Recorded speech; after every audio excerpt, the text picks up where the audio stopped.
ये सी प्रकाश शुक्ला ने तत्कालीन मुख्यमंत्री कल्याण सिंह की सुपारी ले ली थी। जी।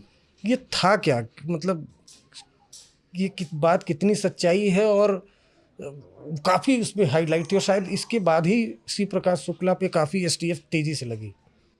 श्री प्रकाश पे तो पहले से भी लगी थी, लेकिन इसके बाद थोड़ी सुविधाएं मिलने लगी, एक टास्क पूरा गठित हो गया।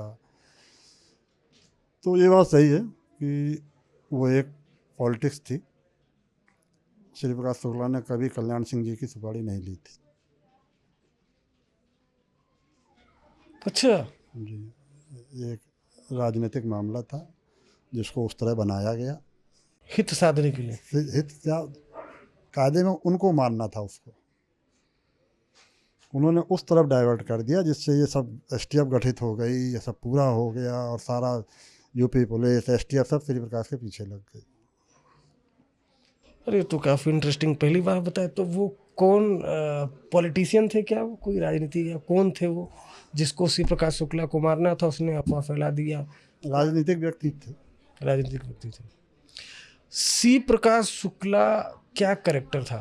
क्योंकि आज तक कोई ऐसा बदमाश के बारे में चर्चा नहीं सुनी। श्री प्रकाश बहुत अच्छे करेक्टर का था जब क्राइम की दुनिया में नहीं आया था। वो जब एक बार आ गया फिर उसका ऐसा मिसयूज किया लोगों ने, बड़े बड़े माफियाओं ने, चाहे वो बिहार के हों चाहे यूपी के हों या कहीं के हों। तो उसको जैसे जैसे वो क्राइम की दुनिया में बढ़ता गया वैसे वैसे उसको धन दौलत ये सब आने लगे, उसके शौक बढ़ते गए। उसने शुरुआत की बियर से, बियर से फिर वो नॉनवेज पे आ गया, नॉनवेज से आके फिर वो थोड़ा सा अय्याशी में आ गया। और आप यकीन नहीं करोगे, जब इनकाउंटर के बाद इसके रूम की सर्च ली गई थी तो 200 वियाग्रा मिली थी उसके कमरे। अच्छा इस हद तक पहुंच गया था वो। और आप ये समझिए कि अगर हमारे साथ वो लड़का नहीं होता जिसकी मैं बात कर रहा हूँ तो शायद उसको कोई पहचान भी ना पाता गाड़ी में बैठते हुए। अच्छा, इतना उसका हुलिया बदल गया था। ये सब लेते लेते, गोलियां इंजेक्शन ये लेते लेते वो कहाँ स्मार्ट लड़का था और बिल्कुल तो बहुत चेंज आ गया था। पहलवानी भी तो करता था ना? पहलवानी करता था, लेकिन उस समय का जो उसका फिजिक था और इस समय जो, वो पहलवान का लाला लगने लगा था।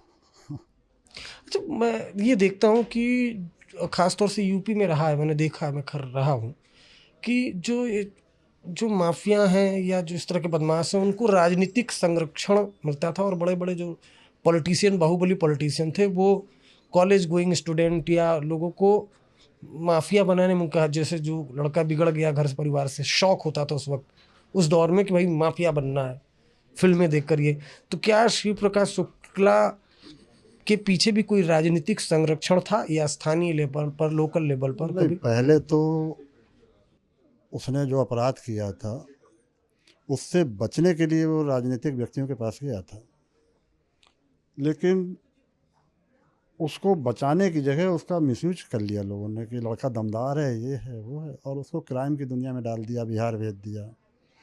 बिहार में लोगों ने अपना काम कराया, उससे मर्डर कराया, ये कराया वो कराया, तो फिर वो इस लेवल पे आ गया। तो उसके बाद फिर पैसे वैसे की कोई कमी नहीं थी। थोड़ा पहलवान था तो थोड़ा अहम भी था, गुस्से वाला भी था, तो उसको और फिर फ़ायदा मिला।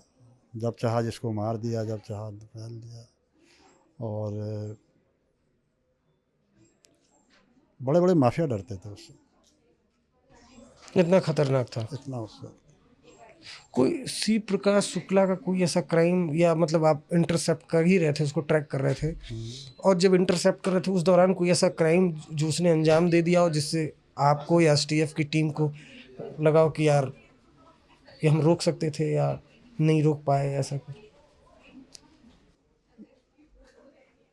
ऐसा मर्डर तो नहीं मालूम पड़ पाया क्योंकि वो क्या प्लानिंग होती थी। हाँ, एक दो किडनैपिंग जो हुई थी वो हम लोग छुड़वा सकते थे उसको, लेकिन कुछ गलतियाँ हुई जो जिसकी वजह से नहीं छुड़ा पाए, और उसने अच्छा खासा रैंसम लिया, उसने अच्छी खासी फिरौती ली।